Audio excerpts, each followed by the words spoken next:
Guys, first and foremost, Afternoon Glory would not be possible if it weren't for Heineken Zero. Yes, folks, you heard that right. Literally, the show would not go on if it weren't for Heineken Zero.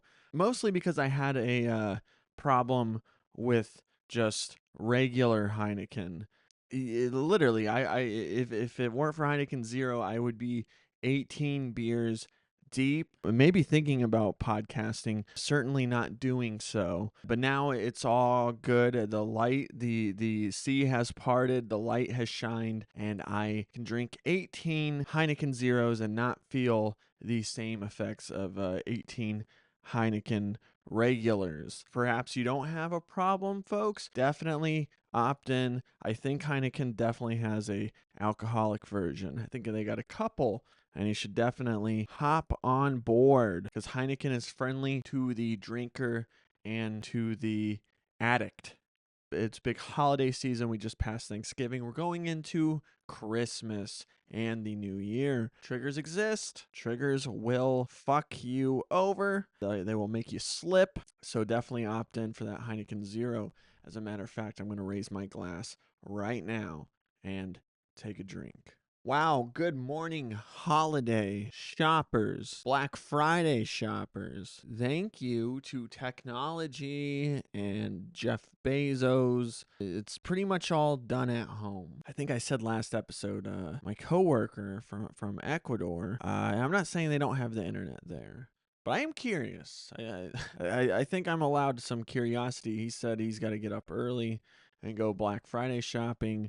And I said, nobody has done that since 2004. Hope you got the deals you wanted. I hope you found some deals you didn't even know existed. And I hope you consumed as much as these companies just really want you to. Me, I did the typical, Keta, what are you doing? Psychopath. Me, I did the typical, as I said last episode, shopped the other 363 days of year that aren't Black Friday or Cyber Monday. And it's just one big weekend of online buying. I hope, not to jinx anything, I hope there's no porch pirates. My mom is very concerned if whatever she sends me is going to get stolen. I said there's about a 70% chance. I don't think it will. I hope everyone had a great Thanksgiving. I know I offered some off-kilter advice. It was just a joke. It was to compare how outrageous family members can just snap at each other over stupid stuff. Now, the thing about Thanksgiving dinners for myself personally, I personally worked on Thanksgiving and ate a frozen pizza. Now, that's pretty depressing. And I'm drinking a non-alcoholic beer, which adds insult to injury. A reminder for the folks who may be struggling with their sobriety is your problems do not just solve themselves when you quit drinking. Just because you quit drinking doesn't mean the problems go away. The problems are still there. You just figure it out. You take it on the chin. And I'm currently in a state where I still eat like I am a alcoholic. And I'm fine with that. Although lately, for the first time in my life, my body has been hurting, and it's because I have this horrible diet that RFK would definitely disapprove of. It might be changing. Let's see how much of a impact he has in his Make America Healthy Again, which is insane.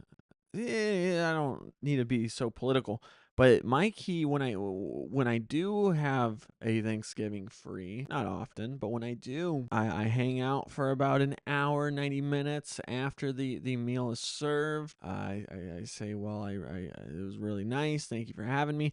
And I leave on account of withdrawing from alcohol. If you ever saw me well behaved at a Thanksgiving dinner, just know it was just a pain in every part of my liver to maintain a sober appearance. 2 eps in 2 days. Who am I? I really want to know. I think maybe this episode already sucks. I know that. Haven't had very many zingers. Anything remotely funny was said in yesterday's episode. I think I should note that and not hop on the horn the next day. But folks, I gotta get some consistency here. It is insane.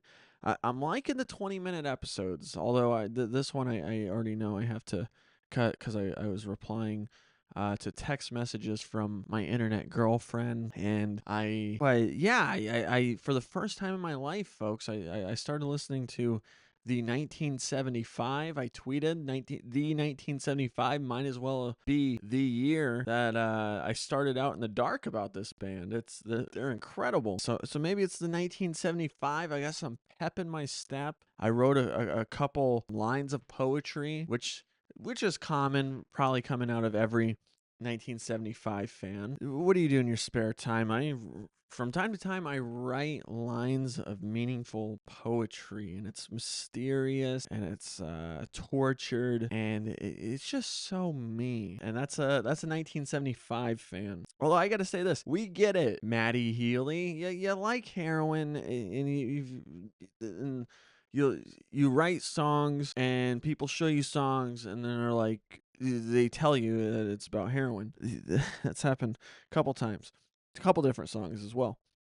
But yes, 2 episodes, 2 days. Who am I? I'll tell you who I am. This is the only reason. This is the main turkey and potatoes. This is why I decided to hop on the horn 2 days in a row. I'm on the train. That's who I am. I am a transit user, not to be confused with heroin, and I'm on the train. First of all, it's already stressing me out on the platform. It's cold. There's somebody that, like a young kid, maybe late teens, early 20s, just stumbling on the platform with an open book bag. That's making me uneasy. There's no train coming yet, but I could see this being an issue. Not for his own safety, but certainly a delay of getting home. That I'm already stressing. I see him just stumbling, and then there's a little piece of the platform that's a different color. They don't want you walking on it. It's riveted. He's all over it. I'm like, he's gonna fall. I am going to have to step in and do the best I can. And then I just looked, and I said, out of sight, out of mind. Of course, if I were to see it, yes, I would do anything I can, but survival of the fittest. And I don't feel good doing it, but if I don't see it, I'm fine. I sit down away from him. I'm making sure something is physically blocking him. There's like a little, looks like a storage thing that they store maybe signs. I don't know. And I have that in the way of the view of him. I do look over, see if how he's doing. And at this point, he is sitting flat on his ass and with his at least he's sitting down. And so he doesn't die. That's good. I feel a little torn. I would have let him die because I said I don't see him. So how was I supposed to save him? But I just don't have time for that. And survival of the fittest, unfortunately, it ropes people who could have lived a longer life, like me, if I just ignored it. Just let that guy die. I would have been sad. I would have been late getting home to that just wonderful, tasty Jack's Pizza that I've been craving all day to eat with my closest friends and family and go around and remembering that today's a day of gratitude and yeah, I would have been late for that if I might have not been home at all if he took me with him. That's not what I want to talk about, but that was something I took stock of when boarding the train. I'm listening to 1975. I got Being Funny in a Foreign Language, I think is what the album is called. It's not my favorite, but I'm listening to that. And then I just hear woman on the train, white, say, excuse me, and I pause my music and I realize there's music being played on the train.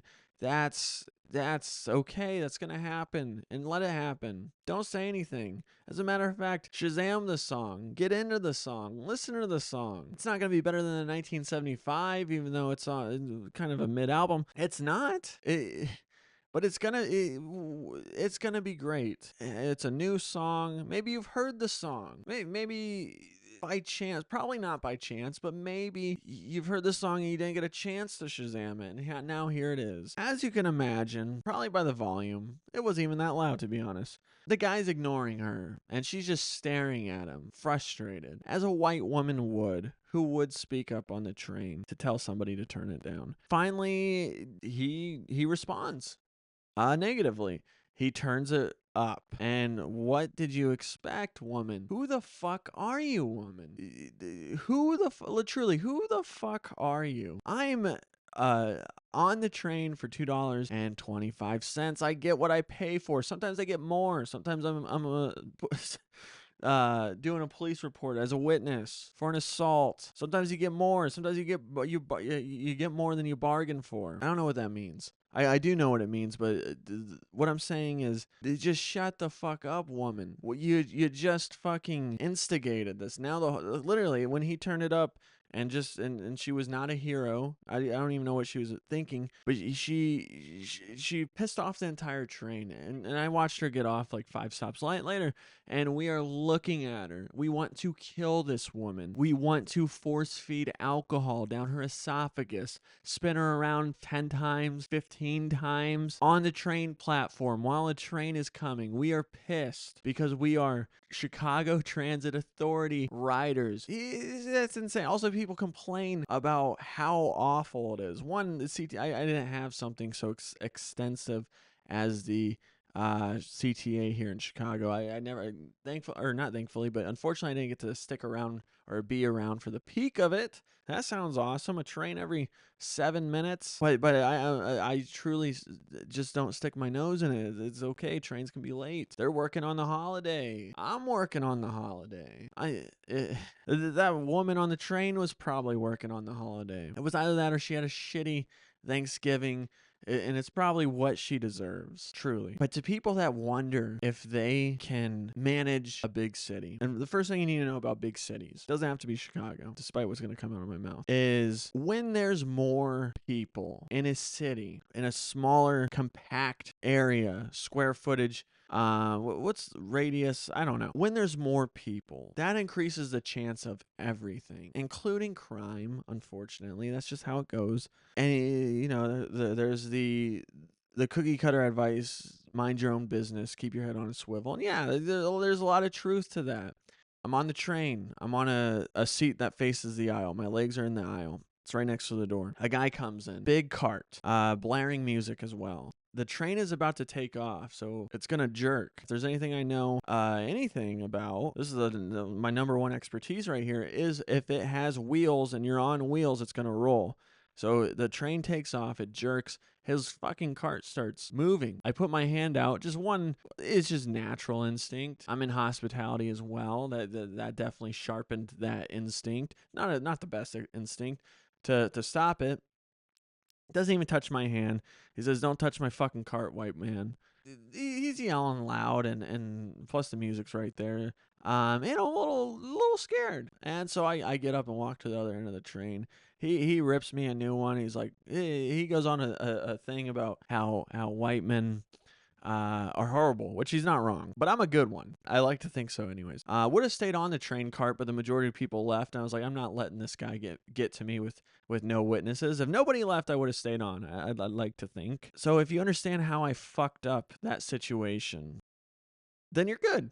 If you're gonna fucking argue that the fact that I didn't fuck up, then I would think twice about moving to a bigger city, a larger populated area.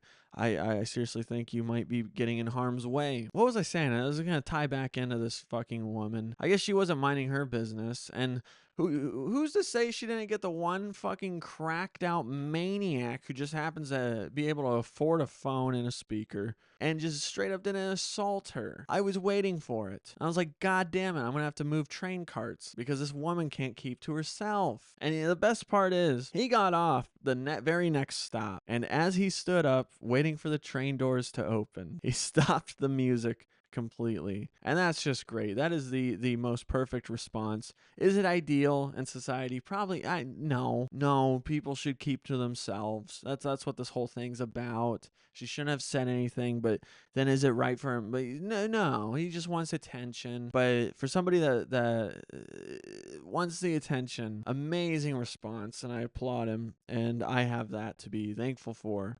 At the end of this, today's Black Friday. That was just wonderful. Kudos to the man. That woman probably deserves to die. I watched her get off the train. She just looked like a sad, mean, bitch. I don't think anybody deserves to die. That's the bleeding liberal in me, though. She's not a good person. I can't imagine what it's like serving her at a restaurant with her friends. There's a good chance she's not even the worst one in her friend group. But yeah, I don't know. Fuck her. She got off at the Wellington stop on the Brown line. Hope this gets back to her. Literally, who the fuck are you? We're all on this train together. We're all pieces of shit. If we carried ourselves better and we truly cared about it, there's a good chance we might have been uber black, or we pay for a car. And I get having a car and still taking trans, but it's Thanksgiving. Roads aren't that bad. No, she just probably had a bad Thanksgiving, or she worked. Probably something along the lines was her fault. She knows deep down, whether it's consciously or subconsciously, that she's a small woman. But that's it, folks. I hope you had a wonderful Black Friday. As I said, I hope you got everything you wanted. I hope you got shit you didn't need. You know, I need a, what's it called? Clippers. I need clippers for the beard, and I need another toothbrush. The brush, but not it's electric. But the top part, I need another one of those. So maybe I will splurge. Maybe I'll splurge on that X deal and just see more conservative Twitter on a daily basis. I don't know. All right, folks. I will see you in the next one. I'm going to try to, at least for the next week, I'm going to try to do one every day. Let's see how true I stay to my word. Thank you.